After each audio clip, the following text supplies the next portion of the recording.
Selamat siang teman-teman semuanya. Pada kesempatan kali ini, mari kita bersama-sama membahas salah satu buku yang berjudul Pembelajaran Berbasis Teknologi Informasi dan Komunikasi. Nah teman-teman, belajar pada hakikatnya adalah proses interaksi terhadap semua situasi yang ada di sekitar individu siswanya. Nah, belajar dapat dipandang sebagai proses yang diarahkan pada pencapaian tujuan dan proses berbuat melalui berbagai pengalaman yang diciptakan oleh seorang guru. Teman-teman, memasuki era teknologi informasi dan komunikasi pada sekarang ini sangat dirasakan kebutuhan dan pentingnya penggunaan TIK dalam kegiatan pembelajaran untuk meningkatkan kualitas pembelajaran yang diterapkan. Nah, melalui TIK ini kita dapat meningkatkan mutu pendidikan, yaitu dengan cara membuka lebar-lebar terhadap akses ilmu pengetahuan dan teknologi informasi dalam rangka penyelenggaraan pendidikan yang berkualitas dan menyenangkan, terutama penerapan HITS atau HITOS approach, sistem teknologi informasi dan komunikasi memberikan jangkauan yang luas, cepat, efektif dan efisien terhadap pengemasan dan penyebarluasan informasi ke berbagai penjuru dunia.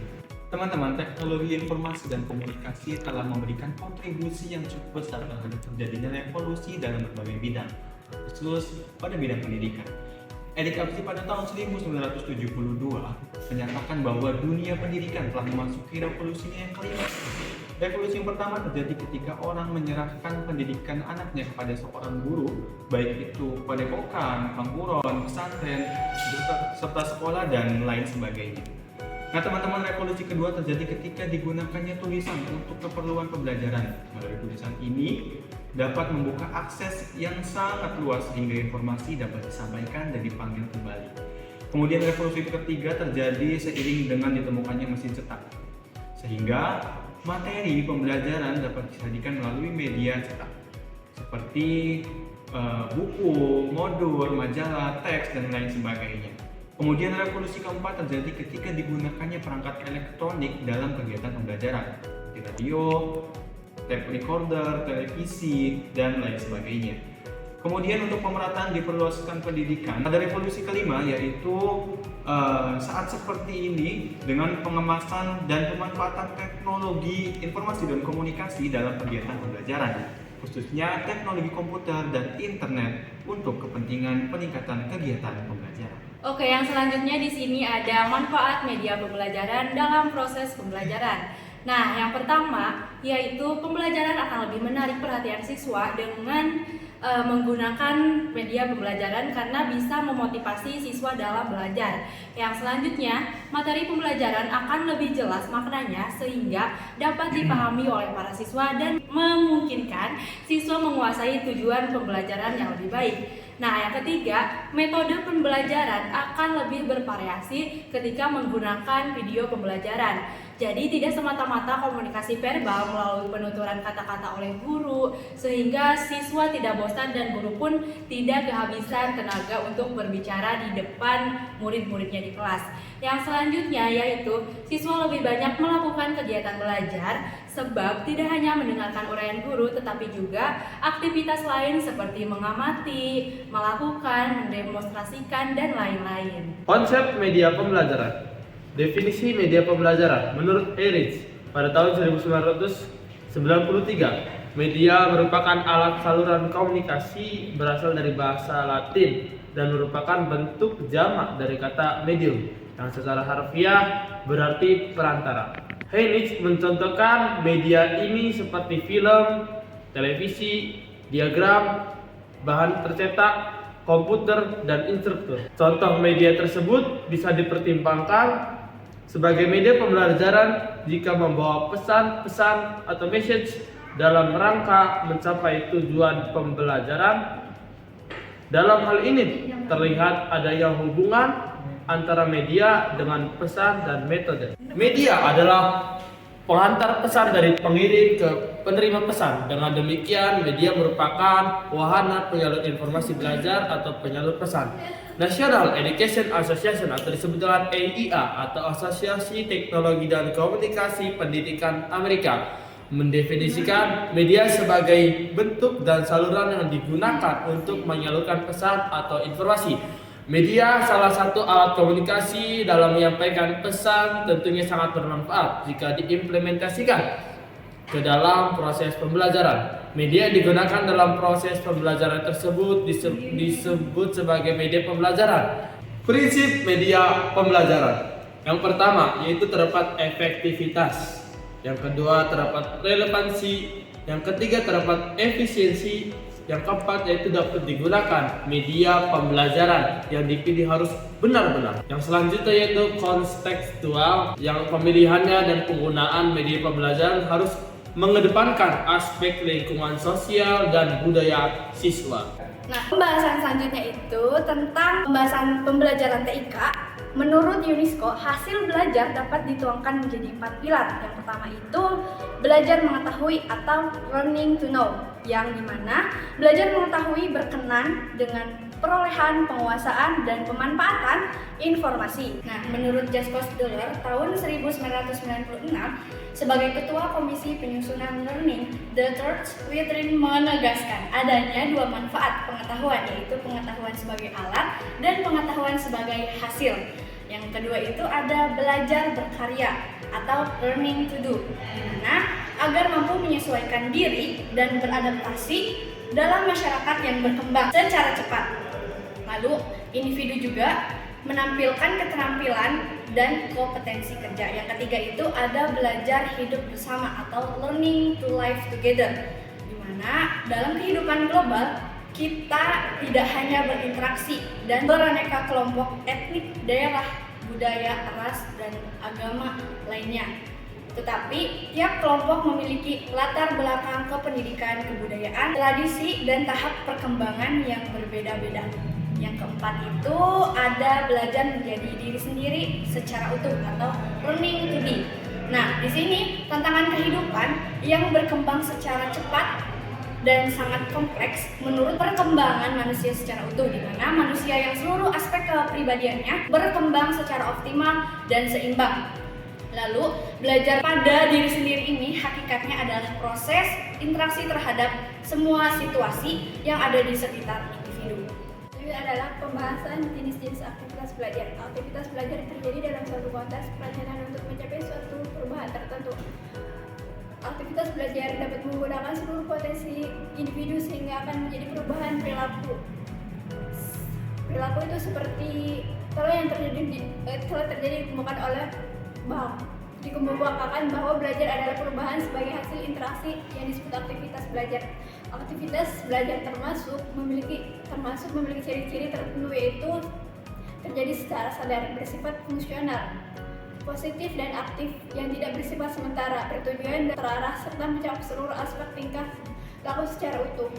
Lalu ada prinsip-prinsip belajar. Prinsip-prinsip belajar terbagi menjadi 4. Yang pertama ada perhatian dan motivasi, yang kedua ada keaktifan, yang ketiga ada keterlibatan langsung, dan yang terakhir ada pandangan. Kemudian yang pertama ada perhatian dan motivasi. Di sini akan terlihat perhatian atau motivasi mempunyai peranan penting dalam kegiatan belajar. Perhatian terhadap pelajaran akan timbul pada siswa apabila bahan pelajaran itu dirasakan sebagai sesuatu yang dibutuhkan, diperlukan untuk belajar lebih lanjut dalam kehidupan sehari-hari, akan membangkitkan motivasi untuk mempelajarinya. Kemudian yang kedua ada keaktifan. Belajar tidak dapat dipaksakan oleh orang lain dan juga tidak dapat dimelimpahkan kepada orang lain. Belajar hanya mungkin terjadi apabila anak aktif mengalaminya sendiri. John Dewey mengungkapkan bahwa belajar adalah menyangkut apa yang harus dilakukan siswa untuk dirinya sendiri, maka inisiatif itu harus datang kepada dirinya sendiri. Kemudian yang ketiga ada keterlibatan langsung. Menurut Edgar Dale dalam penggolongan pengalaman dana, belajar yang dituangkan dalam konsep experience asli kerucut pengalaman, mengungkapkan bahwa belajar yang paling baik adalah belajar dari pengalaman langsung. Belajar secara langsung dalam hal ini tidak sekadar mengamati secara langsung, harus menghayati terlihat langsung dalam perbuatan dan bertanggung jawab terhadap hasilnya. Kemudian yang terakhir ada pengulangan. Menurut teori psikologi daya, belajar adalah melatih daya yang ada pada manusia, yang terdiri atas mengamat, menanggap, mengingat, menghayal, dan merasakan juga berpikir. Dengan mengadakan pengulangan, maka daya tersebut akan berkembang sebagai opsi belajar adalah menyangkut apa yang harus dikerjakan siswa untuk dirinya sendiri. Maka inisiatif harus data sendiri. Guru sekedar pembimbing dan pengarah. Menurut teori kognitif, belajar menunjukkan adanya jiwa yang sangat aktif, jiwa menginformasi, tidak sekedar menyimpan saja tanpa mengadakan transformasi. Selanjutnya ada tipe gaya belajar. Yang pertama, tipe belajar visual atau visual learner. Visual learner adalah gaya belajar di mana gagasan, konsep, data, dan informasi lainnya dikemas dalam bentuk gambar dan teknik. Siswa yang memiliki tipe belajar visual memiliki interest yang tinggi ketika diperlihatkan gambar, grafis organisatoris seperti jaring, peta, konsep, dan ide peta, plot, dan ilustrasi visual lainnya. Yang kedua, ada tipe belajar auditif atau auditory learner. Auditory learner adalah suatu gaya belajar di mana siswa belajar melalui mendengarkan. Siswa yang memiliki gaya belajar auditory akan mengandalkan kesuksesan dalam belajarnya melalui telinga atau alat pendengarannya. Yang ketiga, tipe belajar kinestik atau tactual learner. Tactual learner siswa belajar dengan cara melakukan, menyentuh, merasa, bergerak, dan mengalami. Anak yang mempunyai gaya belajar kinestik mengandalkan belajar melalui bergerak, menyentuh, dan melakukan tindakan. Anak seperti ini sulit untuk duduk diam berjam-jam karena keinginan mereka untuk beraktivitas dan eksplorasi sangatlah kuat. Siswa yang bergaya belajar seperti ini belajarnya melalui gerak dan sentuhan. Oleh karena itu, pembelajaran yang dibutuhkan adalah pembelajaran yang lebih bersifat konseptual dan praktik. Selanjutnya ada komputer sebagai media pembelajaran yang terdiri dari definisi komputer. Istilah komputer diambil dari kata Latin computer yang berarti menghitung. Definisi komputer disampaikan oleh Hampshire yang dikutip oleh Wahono. Komputer adalah mesin menghitung elektronik yang cepat dan dapat menerima informasi input digital, kemudian memprosesnya sesuai dengan program yang tersimpan di memorinya dan menghasilkan output berupa informasi. Selanjutnya ada pemanfaatan komputer sebagai media pembelajaran. Manfaat komputer untuk tujuan pendidikan menurut Arsad yaitu yang pertama ada komputer dapat mengakomodasi siswa yang lambat menerima pelajaran karena ia dapat memberikan iklim yang lebih bersifat efektif dengan cara yang lebih individual. Kedua ada komputer dapat merangsang siswa untuk mengerjakan latihan, melakukan kegiatan laboratorium atau simulasi karena tersedia animasi grafik, warna, dan musik yang dapat menambah realisme. Dan yang ketiga ada kendali berada di tangan siswa, sehingga tingkat kecepatan belajar siswa dapat disesuaikan dengan tingkat penguasaannya. Dan yang keempat ada kemampuan merekam aktivitas siswa. Selama menggunakan program pembelajaran, memberi kesempatan lebih baik untuk pembelajaran secara perorangan dan berkembangan setiap siswa selalu dapat dipantau. Selanjutnya yang terakhir ada dapat berhubungan dengan mengendalikan peralatan lain seperti CD, interaktif, video, dan lain-lain dengan program pengendalian dari komputer. Ya baik, selanjutnya terkait manfaat penggunaan TIK atau teknologi informasi komunikasi dalam penilaian, yang dimana pertama ada pengolahan dan analisis data angka yang mana akan lebih cepat dan lebih akurat dibandingkan dengan secara manual. Kedua, itu ada pengolahan data berbasis komputer yang mana ini dilakukan berupa data digital. Maka penyebarluasan informasi hasil pengolahan juga dapat dilakukan secara digital. Lalu yang ketiga, itu ada terkait penyebarluasan hasil-hasil penilaian yang mana bisa dilakukan secara online sehingga bisa diakses setiap saat oleh yang membutuhkannya.